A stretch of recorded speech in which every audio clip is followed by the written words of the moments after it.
When I was writing Leaders Eat Last, I got to the point where I couldn't do it. It was too difficult. I couldn't organize all the information. It was just too complicated. I couldn't do it. And I'd been trying for months. I probably missed multiple deadlines. And I was sitting at my computer, and I decided that I had to give up. I couldn't do it. And so I got up and went for a walk, and I was literally planning my exit. I was going through the steps. I was going through the checklist of quitting. I knew that I would have to give my advance back to the publisher, because technically I'm in breach. I knew that I would be humiliated, but I was preparing myself for it, and that I would get over it. I was also rationalizing that it was okay to quit. I told myself there are thousands, 10,000 books published every single year. No one will miss this one book. And I literally went through the steps to prepare myself for what I had to do to quit. I'm not sure why I did this, but I called a friend of mine who at the time was in the Air Force Special Forces, and I don't even think I said hello when he picked up the phone. I simply asked the question, what do you do when you can't complete the mission? And as is his habit, he just started telling me a story. He was a helicopter pilot, and they had a mission in Afghanistan that was a suicide mission. All the intelligence showed that the air defenses were just too great, and none of them were going to come out alive. And it wasn't going to be one of those kill Hitler missions where we're all going to die, but we'll kill Hitler. This is like, we're all going to die, and the mission will also fail. And he was preparing his helicopter for this mission, and his wingman turned to him and said, what do we do? We've got wives, we've got kids. Do we refuse to go? What do we do? And my friend turned to him and he said, this is what we signed up for. We go. He asked me, he said, is this book more or less powerful than Start With Why? I said, the research has impacted me greater. It's more powerful. He says, all right, I'm going to tell you a funny story. Before I met you, I'd become disillusioned with the Air Force and I was going to quit. And I found this kooky little book called Start With Why, and it completely re-inspired me. And I decided to stay, and I'm a better leader now than I was before because of that book. And if you're saying that this book is more powerful than the first one, then we need this book. He said, this is what you signed up for. You have no choice. Clearly his mission was scrapped at the last minute. The underlying message of this is what you signed up for, you have no choice, wasn't a mean message. The underlying message was, and I will be here with you. The underlying message was, no matter what, you can call me at any time. I've got your back. And that's the important part. I turned around, went back to my desk, and finished writing that book. Not that night. I mean, it took me months, but I never thought of quitting ever again. As soon as I knew that someone was there, someone had my back. We're built to walk uphill. And when you reach the pinnacle of the hill, you want to stop and appreciate the vision, but the next thing you want is a higher hill in the distance, because it's from the uphill climb that we derive our value. And I mean this technically. So almost all the positive emotion we feel, especially the emotion that fills us with enthusiasm, and that's to be filled with the Spirit of God, by the way, because that's what enthusiasm means. That's experienced in relationship to a goal. And so in some sense, and this is part of the religious enterprise, you want a goal that you can never attain, right? So you can always move closer to the goal that recedes as you move towards it. You think, well, that's frustrating. It's like Sisyphus pushing the rock uphill. But it's not, because as you pursue that goal, you put yourself together and your life does get better and richer and more abundant. And that's why the highest levels of virtue and goal are in some sense transcendent. You want them to be above everything you're doing so you can continually move towards something that's more sublime and better. That's what you are. You're here to live, not to sleep.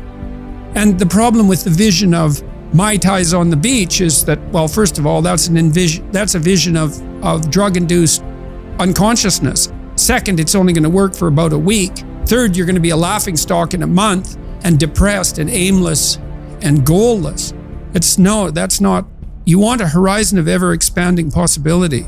And so it does happen to people because they've staked their soul on the attainment of an instrumental goal. It can be a pretty high order goal. It was in your case. But then you think, now I'm there. Now what? Well, the answer can't be, well, I'm going to live in the lap of luxury and never have to leave the face. What do you want to be? A giant infant with a gold bottle? You never have to do anything but lay in your back and suck? It's like, well, you see the problem with that as a conceptualization. It's no, you want to be like an active warrior moving uphill with your sword in hand. And that's dynamic, that's exciting. And that's why so many young men disappear into video games. That's all acted out in the video game. So they have to act that out in their own life. Not that I despise video games, because I don't, but they're not a substitute for life. They might be good training under some conditions for life. We all have friends that say they want the passion back in their relationship. Does anybody here have a friend that would love passion or a connection back in a relationship? A friend that tells you? Anybody have a friend that tells you they want passion or connection in their relationship? But they're on Facebook looking up old high school boyfriends or girlfriends, DMing people when nobody's knowing. I know a couple people in my life that say they want in front stage, they want the connection, they want the love again. But when no one's watching, they're kind of doing the stuff that derails that. People who say they want to be in the best shape of their life. This is the year. I want to be healthy. My kids deserve me to be healthy. But when no one's watching, they skip the workout, or they go to the gym, but they sit on their phone the whole time. And when they should order something a little healthier, they order something they shouldn't order. But when no one's watching, it's no big deal, right? And then they're telling their friends at lunch, I just don't know why the weight won't come off. I'm in the gym 5 days a week. I'm eating so great. BS. You're not doing the work when no one's watching, right? You say you want that business to thrive, to go to another level, but you did all the easy parts. And now you got to dig into marketing. You got to let your friends know you're going in this business. It's a little uncomfortable, so when no one's watching, you're working on your logo or the name of your site rather than the marketing that actually gets you out there, or the phone call you need to make to close the deal. But you tell your friends it's not working, but really, you're not doing the work you should be doing when no one's watching. You guys feeling me on this one? Congruency is so unbelievable, and that's where values come from. That's where character comes from.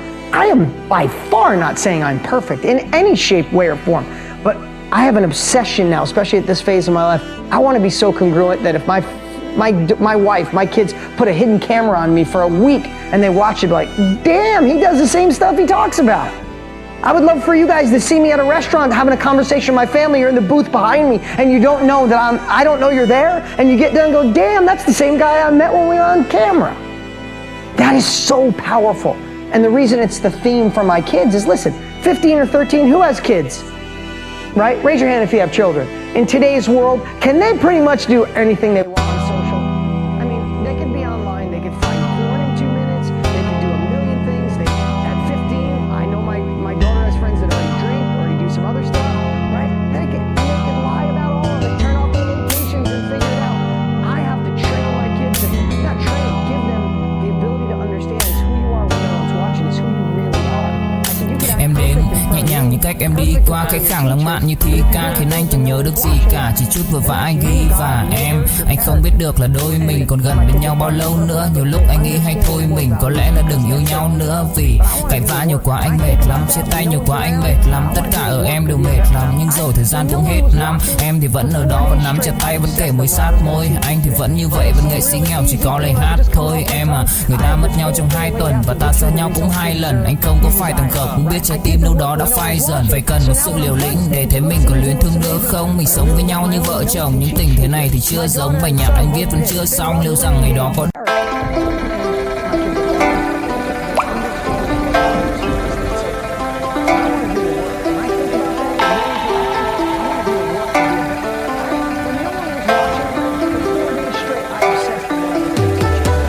cả buồn mà cất lời không lên, người đi mất mà nhất thời không quên. Lòng u tối dưới đất trời không đêm, kể từ khi sống lấy lất đời không em. Đầu quay cuồng trong hơi men, đưa chân về nơi quen, dấu vết chẳng hề phai. Và rồi chợt nhận ra và vô tình khơi thêm ký ức bung lơi êm mà đã từng kể vai và ngồi. Chẳng cần thiết phải viết nên sử sách. mà lại phải nếm trải chuyện não nề. Chẳng thể biết thời tiết đẹp như tranh, thực ra là đằng xa có một cơn bão về. Chẳng cần mơ hay chờ đến vạn kiếp để ta được cạn tiếp cho hết tiền giao bôi. Rồi chẳng thể nỡ để vỡ mười nhân duyên, nên ta chỉ khấn nguyện chọn đời này chung lối thôi. Những kẻ si mê tới điên thường mơ tưởng cái thiên đường yêu nương được tô điểm, nhưng hận tạo hóa tuyệt nhiên có ai đành bên em thành anh đài. Tình ta như hồ điệp vẫn mãi giữ riêng đây về giây phút khắc sâu. Chẳng yêu em mà từng chút mắc câu, sầu hút hút khuất sau phải đến bút chắc đau. Hạnh phúc đâu cần chỉ cho phút bắt đầu. Nhớ đến cái lúc còn gió sương vơi đầy, nhớ hình bóng người nào đó vương nơi này. Trong vài khoảnh khắc mong có được đôi tay ấy cố lau đi bầm ly khi nào thưởng hơi cay. Xa một người và bước qua cuộc đời không phải xa đi vĩnh viễn, mà chúng ta chỉ tạm chỉ lấy. Khi say anh thường hãy nhắc về em, mong khỏa lấp những u tối. Khoảnh khắc về đêm nghe lại bài ca ngày xưa cũ. Ta hát về nhau nhớ những giấc mơ ta từng ước. To tát về sau và đó là khi mà anh dần lụy là không làm chủ chính mình. Thấy không gian trở nên tồi tệ, mọi thứ bao phủ chính mình. Em đâu còn như điều anh mơ, anh cũng tự nhủ chính mình. Nhưng mà thôi em, nào ai giỏi mà đủ tính tình. Chẳng thể vươn tới được cảnh cao dù anh có nhã ý trèo. Trong cơn say mọi thứ cuồng quay anh trở thành gã chí phèo. Yêu chân thành là không thay lòng dù em có như thị nở. Ý anh là em như cô tấm nhìn em như thị nở. Đêm vắng nàng ngón tay xám vàng vì đốt cả bao thuốc lá. Căn phòng chung khi xưa nồng ấm bây giờ sao bút giá. Một thói xấu mà anh đã quen khi em không ở bên lâu. Anh thường ngồi trong một góc tối nhậu suốt cả đêm thâu. Em mang con tim anh đi đâu, khiến anh mù quáng vẫn cố sáng mỗi khi đau. Em mang con tim anh đi đâu, điều gì choáng váng để xứng đáng ướt mi nhau. Em mang con tim anh đi đâu, khiến anh mù